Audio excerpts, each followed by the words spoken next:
Hello mga guys, ito na change oil na kami. Isali na yung new oil. Kasi yung old oil niya, nakikita nyo masyadong itim na. Kasi 4 months and a half na pala to, magpa 5 months na. Sobrang busy, nakakalimutan na rin.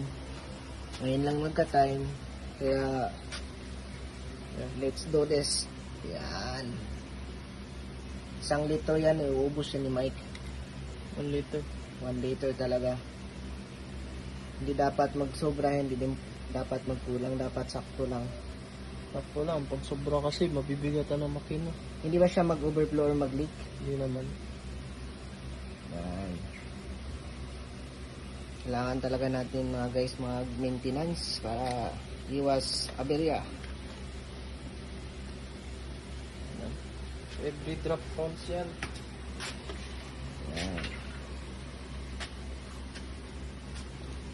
Pwede ba natin i-check yung ano ulit, Mike? Yung brake pad kung okay pa ba or ano? Ilinisan natin. Pwede.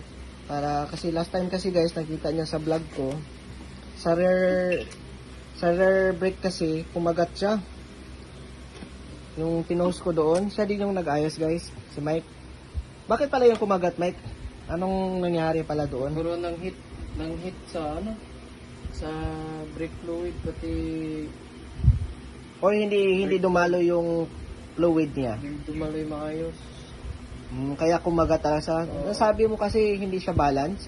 Oo. Kaya- Sa brake pad na rin kasi alumaan na rin. Ah.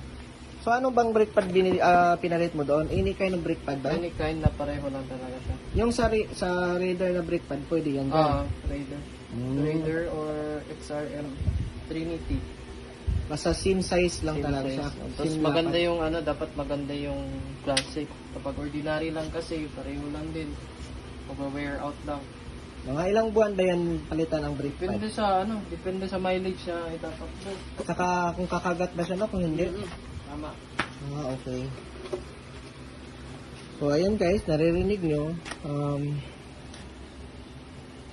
Kailangan talaga siya.